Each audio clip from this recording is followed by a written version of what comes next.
I'm often presented with this analogy about lobsters in a bucket, and we look at communities or different groups and say, wow, they're like lobsters in a bucket, they pull each other down. And my response to that is, the problem is the bucket, not the lobster. At the end of the day, the reason that lobster's in the bucket, because they don't want it to get out. And we can't tell whether or not the lobster's trying to pull each other up or pulling each other down. Can't really tell. We don't know what they're thinking.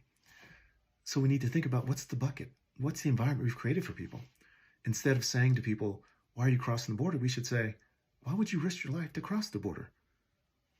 It's not the lobster, it's the bucket. We look at slavery, and now we hear this thing that says somehow slavery is good for black people. No, it was never good for black people.